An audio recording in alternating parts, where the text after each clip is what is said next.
Hello ছাত্রছাত্রীগণ, জায়গায় যে ভিডিওটি পোস্ট করছি সেটি হচ্ছে ক্লাস 8-এর তড়িতের রাসায়নিক প্রভাব, অর্থাৎ তড়িৎ প্রয়োগে কোনো পদার্থের কীরূপ রাসায়নিক পরিবর্তন হয় সে সম্বন্ধে। তাহলে যেটা এই জন্য আরও প্রথমে জানা উচিত যে তড়িৎ পরিবাহী আর তড়িৎ অপরিবাহী পদার্থ বলতে কী বোঝায়। তড়িৎ পরিবাহী মানে কি, যেসব পদার্থ তড়িৎ পরিবহনে সক্ষম তাদেরকে বলা হচ্ছে তড়িৎ পরিবাহী। যেমন ভাবো যে আমরা নিলাম একটা তামার তার,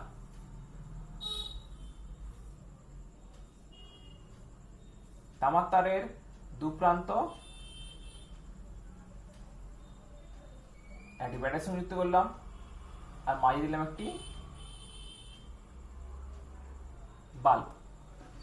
আমরা কি দেখবো যে বাল্বটা কিন্তু কি দেখবো যে উজ্জ্বলভাবে জ্বলে উঠছে যখন তামার তারের দু প্রান্ত ব্যাটারির দু প্রান্তের সঙ্গে যুক্ত আছে। তাহলে বাল্বটি জ্বলছে কেন? কারণ তড়িৎ পরিবহন হচ্ছে বলে। অর্থাৎ তামার তারটি হচ্ছে কি তড়িতের পরিবাহী, তড়িৎ পরিবহন করতে সক্ষম, তড়িতের সুপরিবাহী। কিন্তু তামার তারের জায়গায় যদি একটি প্লাস্টিকের তার নিই তাহলে কি দেখবো, তা দেখবো যে বাল্বটি কিন্তু জ্বলবে না। কেন?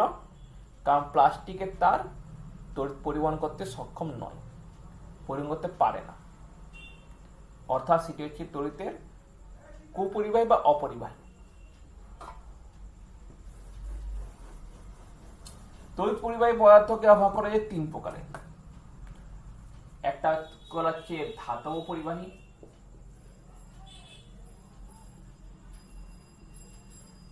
দ্বিতীয় হচ্ছে অধাতব পরিবাহী,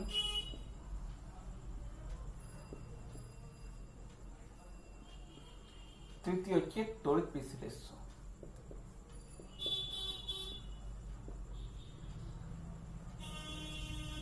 তাহলে ধাতব পরিবাহী কোনটি, অধাতব পরিবাহী কোনটি আর তড়িৎ বিশ্লেষ্য পদার্থ কোনটি?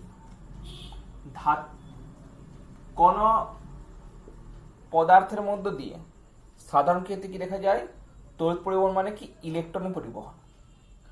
যেমন তামার তারের মধ্যে, তামার তারের দু প্রান্ত ব্যাটারির দু প্রান্তের সঙ্গে যুক্ত করলে তড়িৎ পরিবাহিত হয়। তাহলে এক্ষেত্রে তড়িৎ পরিবহন হওয়া মানে কি, তড়িৎ পরিবহন হওয়া মানে ইলেকট্রনের পরিবহন। ইলেকট্রন আমরা জানি হচ্ছে নেগেটিভ আধানযুক্ত একটি কণা। তাই ইলেকট্রন কি দেখা যায় যে এটা যেটা হচ্ছে ছোট দাগ, যা হচ্ছে যেটা হচ্ছে ব্যাটারির মাইনাস, এটা বড় দাগ যা হচ্ছে প্লাস। তাহলে ইলেকট্রনটি এই মাইনাস থেকে প্লাসের দিকে যায়, অর্থাৎ নেগেটিভ থেকে পজিটিভে। তড়িৎ ধরা হয় যায় তার উল্টো দিকে, অর্থাৎ পজিটিভ থেকে নেগেটিভ দিকে, প্লাস থেকে মাইনাসের দিকে, অর্থাৎ এদিকে ধরা হয় তড়িৎ পরিবহন, তড়িৎ প্রবাহ। তার মানে কি, তড়িৎ প্রবাহ মানে প্রকৃতপক্ষে হচ্ছে ইলেকট্রনেরই প্রবাহ।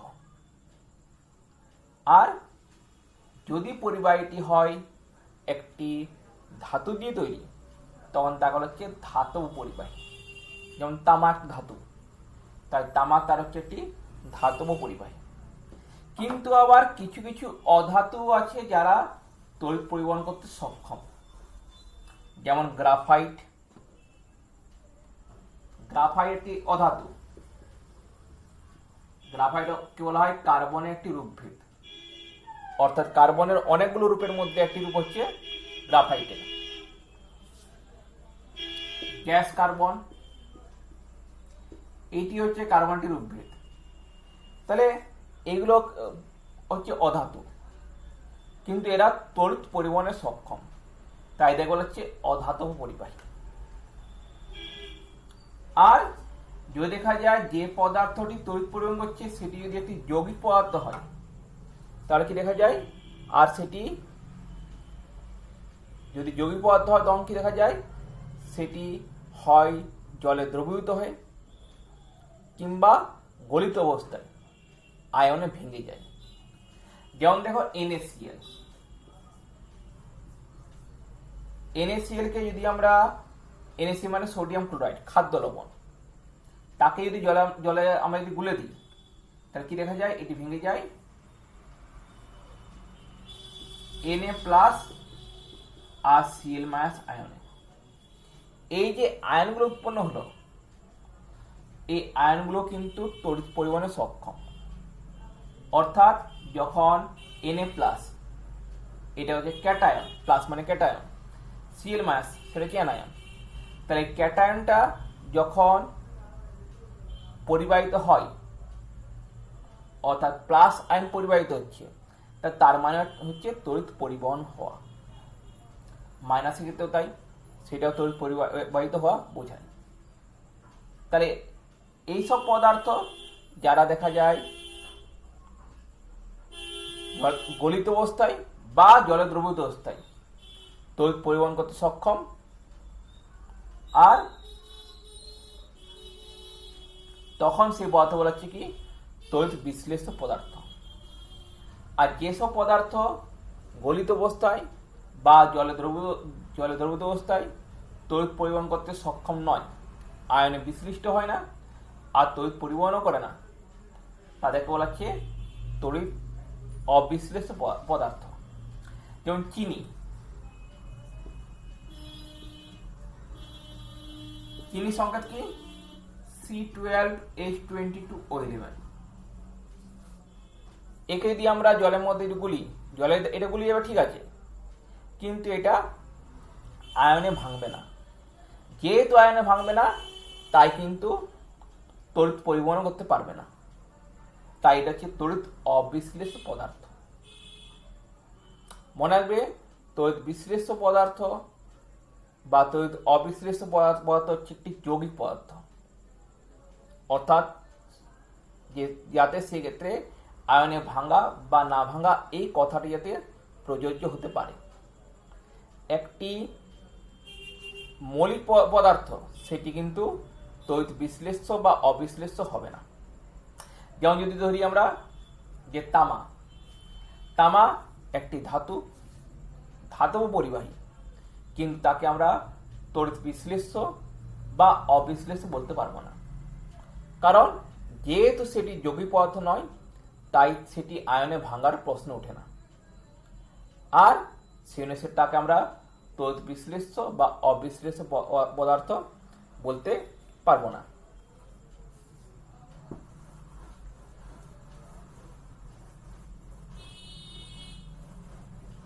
আরো কয়েকটি তড়িৎ বিশ্লেষ্য পদার্থ, যেমন হলো অ্যাসিড। অ্যাসিড মাত্র হচ্ছে তড়িৎ বিশ্লেষ্য পদার্থ, কারণ অ্যাসিড মানে, অ্যাসিড বলতে আমরা কাকে বুঝাই, যেসব পদার্থগুলো কি দেখা যায় জলীয় দ্রবণে ক্যাটায়ন রূপে H+ আয়ন উৎপন্ন করে, অর্থাৎ সেটি কিন্তু H+ আয়ন উৎপন্ন হচ্ছে, অর্থাৎ সেটি ভাঙছে, তা সেটা হচ্ছে তড়িৎ বিশ্লেষ্য পদার্থ। যেমন HCl, হাইড্রোক্লোরিক অ্যাসিড, ভেঙে যায় H+ Cl- আয়নে। HNO3, nitric acid, ভেঙে যায় H+ NO3- আয়নে। H2SO4, sulphuric acid, ভেঙে যায় 2H+ SO4 আয়নে। এছাড়া বিভিন্ন রকম ক্ষার বা ক্ষারক, সেটা হচ্ছে তড়িৎ বিশ্লেষ্য পদার্থ, যেমন হচ্ছে NaOH, সোডিয়াম হাইড্রোক্সাইড, এটা ভেঙে যায় Na+OH- আয়নে। CaOH, ক্যালসিয়াম হাইড্রোক্সাইড, ভেঙে যায় Ca2+, 2OH- আয়নে। এছাড়াও যেসব অজৈব লবণ আছে সেগুলো কিন্তু যে তড়িৎ বিশ্লেষ্য পদার্থ হয়, যেমন KNO3, পটাশিয়াম নাইট্রেট, ভেঙে যায় K+NO3- আয়নে। NH4 SO4, ammonium sulphate, ভেঙে যায় 2NH4+ SO4 আয়নে। তড়িৎ বিশ্লেষ্য পদার্থ যখন ভাঙে তখন এটা খেয়াল রাখবে যে মোট ক্যাটায়ন, মোট প্লাস আধানের পরিমাণ মোট মাইনাস আধানের পরিমাণের সমান হয়। যেমন দেখো এখানে আছে একটি প্লাস, এখানে একটি মাইনাস, এখানে একটি প্লাস একটি মাইনাস, 2H প্লাস, অর্থাৎ একটি H এর জন্য একটি প্লাস, তাই দুটি H এর জন্য দুটি প্লাস, তাই দেখো দুটি মাইনাস, এখানে একটি প্লাস একটি মাইনাস, এখানে দুটি প্লাস দুটো মাইনাস, মানে দুটো মাইনাস। তাই যতগুলি প্লাস আয়ন থাকবে ঠিক ততগুলি মাইনাস আয়নও থাকবে, মানে প্লাস আধান যতগুলি থাকবে মাইনাস আধানও ঠিক ততগুলি থাকবে।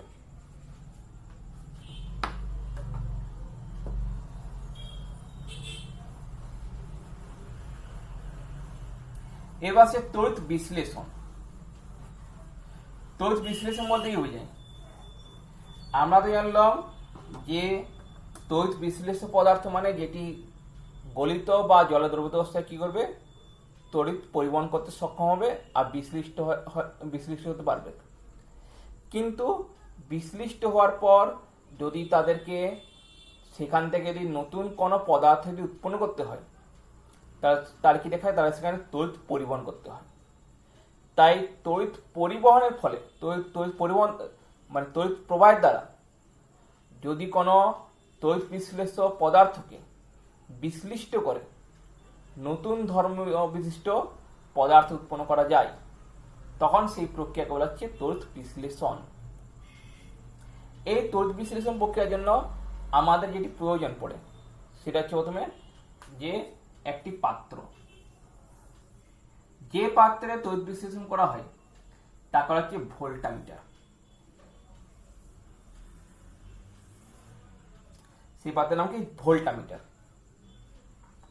এই ভোল্টামিটারে যার তড়িৎ বিশ্লেষণ করব সেই পদার্থটির গলিত বা জলীয় দ্রবণ নেওয়া হয়।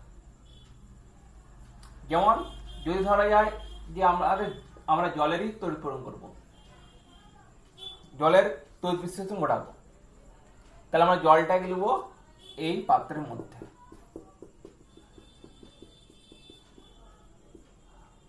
এর সঙ্গে দরকার আমাদের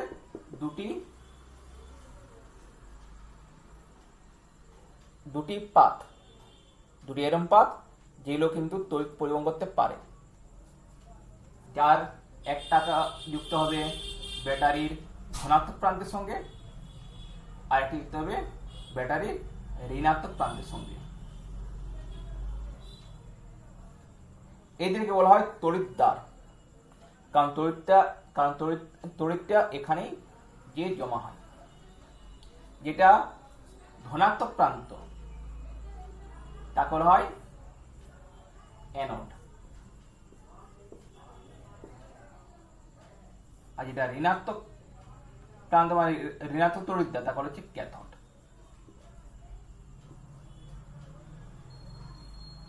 এখানে একটা আমরা ব্যাটারি যোগ করলাম।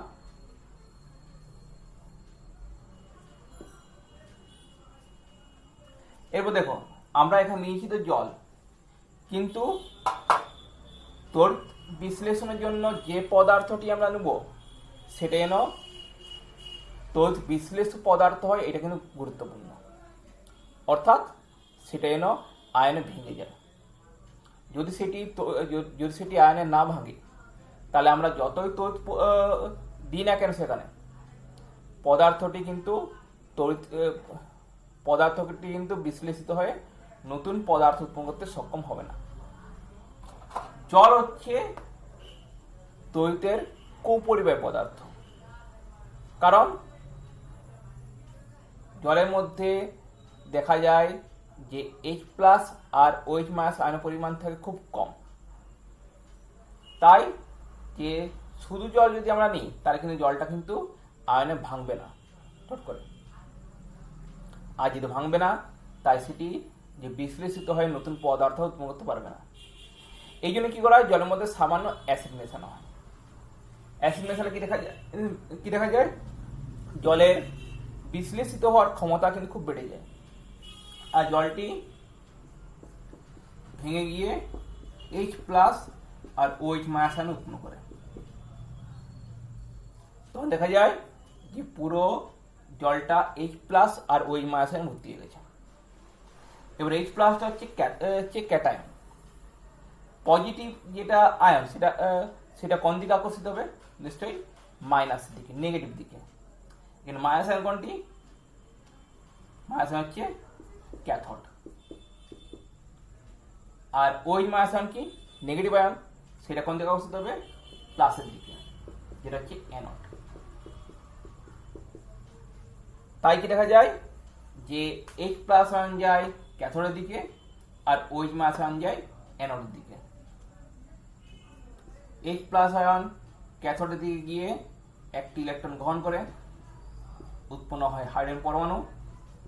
দুটি হাইড্রোজেন পরমাণু পরস্পরযুক্ত উৎপন্ন হয় হাইড্রোজেন অণু। অপরদিকে OH মাইনাস আয়ন যাবে অ্যানোডে, সেখানে একটি ইলেকট্রন বর্জন করবে, উৎপন্ন হবে OH মূলক। চারটি OH মূলক মিলে উৎপন্ন হবে 2 অণু জল আর 1 অণু অক্সিজেন।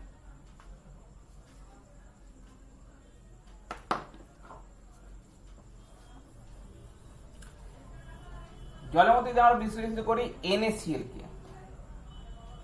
NaCl মানে কি? সোডিয়াম ক্লোরাইড লবণ। তাহলে আমরা কি করব? যদি আমরা সোডিয়াম ক্লোরাইডের জলীয় দ্রবণ নিয়ে, আগে বলেছি যে তড়িৎ বিশ্লেষ্য পদার্থ মানে কোনটি? যেটি গলিত বা জলে দ্রবীভূত অবস্থায় তড়িৎ পরিবহন করতে সক্ষম হয়। তাহলে যদি আমরা NaCl এর জলীয় দ্রবণ যদি নিই, কারণ আমরা জানি NaCl জলে কিন্তু অত্যন্ত দ্রাব্য, তাই যদি NaCl এর যদি জলীয় দ্রবণ নিয়ে আমরা যদি প্রক্রিয়াটা করি তাহলে কি পাবো? সেক্ষেত্রে NaCl ভেঙে যাবে Na প্লাস আর Cl মাইনাস আয়নে, কিন্তু অপরদিকে জলটা ভেঙে যাবে H প্লাস আর OH মাইনাস আয়নে। এখন কি দেখা যায় যে Na প্লাসের তুলনায়, সোডিয়াম আয়নের তুলনায় হাইড্রোজেন আয়নের কিন্তু ইলেকট্রন গ্রহণের প্রবণতা বেশি। তাই Na প্লাসের পরিবর্তে H প্লাস আয়ন যাবে ক্যাথোডের দিকে। একইভাবে Cl মাইনাস আয়নের তুলনায় OH মাইনাস আয়নের ইলেকট্রন বর্জনের প্রবণতা বেশি, তাই OH মাইনাস আয়ন যাবে অ্যানোডের দিকে। তাই কি দেখা যাবে যে H প্লাস আয়ন ক্যাথোডের দিকে গিয়ে হাইড্রোজেন উৎপন্ন করছে আর OH মাইনাস আয়ন অ্যানোডের দিকে গিয়ে অক্সিজেন উৎপন্ন করছে। কিন্তু যেটা হচ্ছে NaCl, Na প্লাস আর Cl মাইনাস আয়ন, সেটা দ্রবণের মধ্যেই পড়ে রয়েছে, অর্থাৎ তার কিন্তু কোনো বিশ্লেষণ ঘটছে না। তাহলে যেটা আমাদের মূল উদ্দেশ্য তড়িৎ বিশ্লেষণের, সেটা কিন্তু এখানে ব্যর্থ হয়ে যাচ্ছে। তাই এক্ষেত্রে NaCl এর জলীয় দ্রবণ না নিয়ে গলিত NaCl নেওয়া হয়, অর্থাৎ NaCl কে আগে উচ্চ তাপে গলানো হয়, তারপরে সেই NaCl এর যে গলিত যে অবস্থাটাই তার মধ্যে দিয়ে তড়িৎচালন করা হয়। সেক্ষেত্রে যেহেতু জল নাই, তাই শুধু NaClটা ভাঙে Na প্লাস আর Cl মাইনাস আয়নে। এরপর যেহেতু অন্য কোনো ক্যাটায়ন নাই, তাই একমাত্র Na প্লাসটাই যেহেতু আছে, তাই সেটা যায় ক্যাথোডে। ক্যাথোডে গিয়ে একটি ইলেকট্রন গ্রহণ করে, উৎপন্ন হয় সোডিয়াম পরমাণু। Cl মাইনাস যে অ্যানোডে একটি ইলেকট্রন বর্জন উৎপন্ন হয় Cl পরমাণু। দুটি Cl পরমাণু তৈরি হয় Cl2 অণু। তাই ক্যাথোডে সেক্ষেত্রে পাই সোডিয়াম পরমাণু বা সোডিয়াম ধাতু, আর অ্যানোডে পাই ক্লোরিন গ্যাস। একইভাবে NaCl এর মতোই আমরা তড়িৎ বিশ্লেষণ ঘটাতে পারি CaCl2 calcium chloride, AlCl3 aluminium chloride, এইসব লবণের।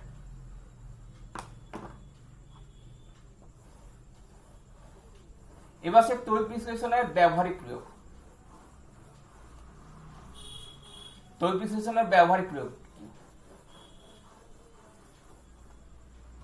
আমরা কি কাজে লাগাতে পারি? প্রথম কথা হচ্ছে তড়িৎ বিশ্লেষণ কাজে লাগানো যায় ধাতু নিষ্কাশনে।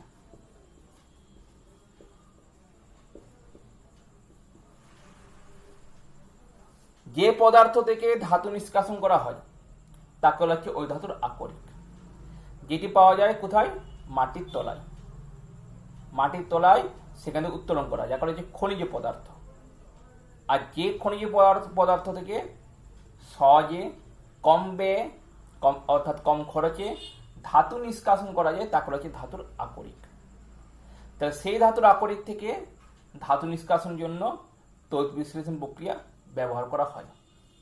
সেক্ষেত্রে কি করা হয়? সেক্ষেত্রে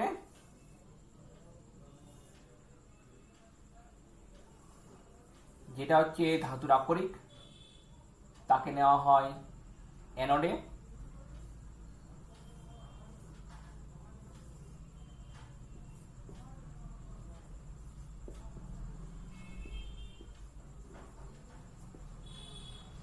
আর যেটা হচ্ছে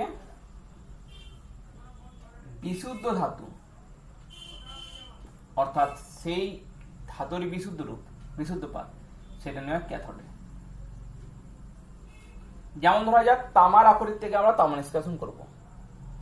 তো তামার আকরিক যেমন হচ্ছে ধরো যে কিউপ্রাইট বা কপার গ্লান্স,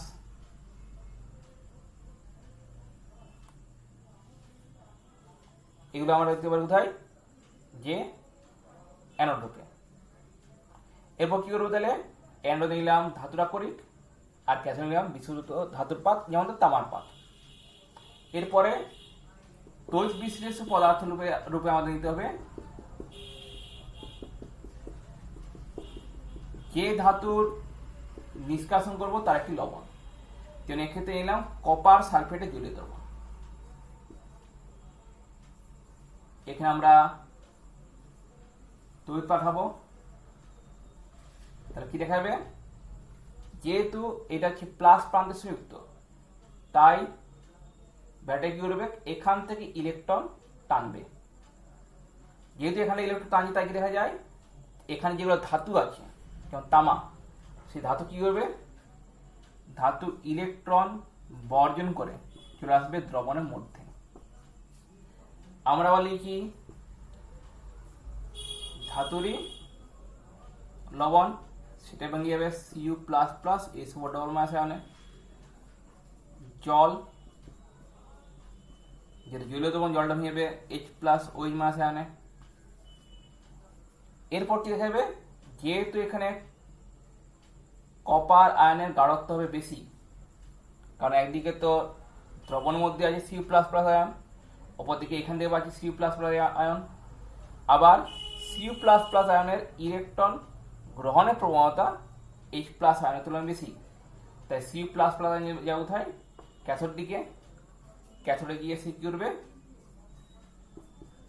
ক্যাথোড যেহেতু হচ্ছে মাইনাস, তাই এখান থেকে কি করবে? ইলেকট্রন গ্রহণ করবে, হয়ে যাবে Cu, আর সেটি এই ধাতব পাতের উপরেই পড়ে যাবে। তাই কি দেখাবে? এই পাতটি ধীরে ধীরে সরু হতে শুরু করবে আর কি মোটা হতে শুরু করবে, ফলে আমরা এখান থেকে ধাতু নিষ্কাশন করতে পারবো। এছাড়াও ধাতুর বিশুদ্ধীকরণের জন্য তড়িৎ বিশ্লেষণ প্রক্রিয়া প্রয়োগ করা হয়। সেই ক্ষেত্রেও যেটা প্রক্রিয়াটা সে একই রকম, অশুদ্ধ ধাতব পাত্র নেব অ্যানোডে, বিশুদ্ধ ধাতব পাত্র নেব ক্যাথোডে, তার যেমন প্রক্রিয়া চলছে একদম চলবে। তড়িৎ বিশ্লেষণ আর একটা যে গুরুত্বপূর্ণ প্রক্রিয়া সেটা হচ্ছে তড়িৎ লেপন। তড়িৎ লেপন প্রক্রিয়া বলতে কি বোঝায়? তড়িৎ লেপন হচ্ছে একটি ধাতুর উপর অন্য ধাতুর প্রলেপ দেওয়াকে বলা হয় তড়িৎ লেপন। যেমন দেখবে যে অনেক ক্ষেত্রে তামার বা পিতলের কোনো দ্রব্যের উপর সোনার প্রলেপ দেওয়া হলো, গোল্ড প্লেটিং, তাহলে সেটা হচ্ছে তড়িৎ লেপন প্রক্রিয়ায়। এখন তড়িৎ লেপন প্রক্রিয়াটা প্রয়োগ করা হয় কেন? এর পিছনে কয়েকটি কারণ আছে। যেমন একটা কারণ হচ্ছে যে যে পদার্থটি আছে সেটি দেখতে যাতে উজ্জ্বল লাগে, আকর্ষণীয় লাগে, তার জন্য। দ্বিতীয় যেটা হচ্ছে সেটা হচ্ছে পদার্থটিকে বাইরের যেসব যে আবহাওয়া যেমন জলীয় বাষ্প আর বিভিন্ন রকম আর কি ক্ষয়ের হাত থেকে রক্ষা করা, যাতে সেটি ক্ষয় না পায়। যেমন লোহার দ্রব্য, আমরা জানি লোহার দ্রব্যের ক্ষেত্রে কি দেখা যায়? যে মরচে পড়ার কিন্তু যে প্রবণতা লক্ষ্য করা যায়। কিন্তু লোহার উপর যদি অন্য কোনো ধাতু যদি প্রলেপ দিয়ে দিই আমরা, তো সেই ক্ষেত্রে কিন্তু যে সেই দ্রব্যে সহজে সেই দ্রব্যটির উপর কিন্তু সহজে মরচা পড়বে না। কারণ সেখানে মরচা পড়তে গেলে আগে যে বাইরে যে ধাতু আছে সেই ধাতুটাকে ক্ষয় পেতে হবে, তারপর ভিতরে যে লোহার উপর মরচে পড়বে, সেটি কিন্তু অনেক বেশি টেকসই হবে। তাই তড়িৎলেপন প্রক্রিয়া আমরা প্রয়োগ করবো কি হবে, এক্ষেত্রে যে ধাতুর প্রলেপ দেওয়া হবে সেটি নেওয়া হয় অ্যানোড রূপে।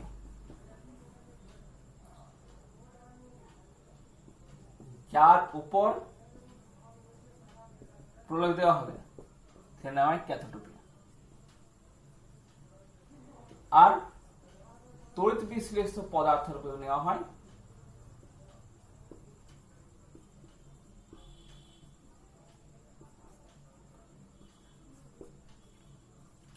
যে ধাতুর প্রলেপ দেওয়া হবে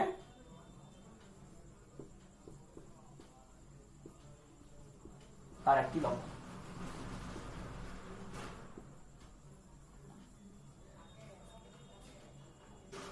যেমন ধরো আমরা লোহার উপর তামার প্রলেপ দেবো, তো সেক্ষেত্রে কি করব,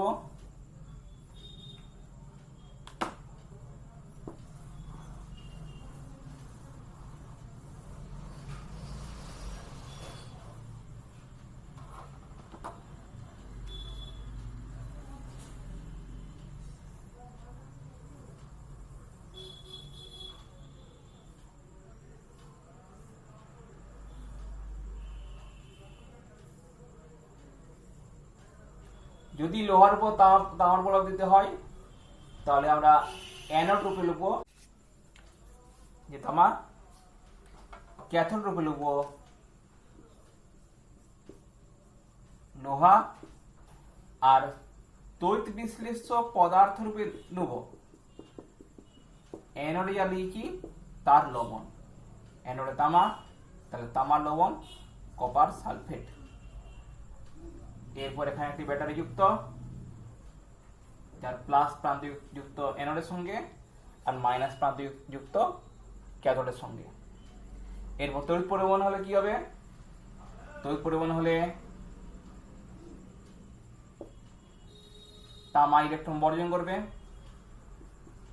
ইলেকট্রন বর্জন করে Cu++ আয়ন রূপে চলে আসবে দ্রবণের ভিতর, CuSO4 সেটা ভেঙে যাবে Cu++ আয়ন ও SO4 ডবল মাইনাস আয়নে।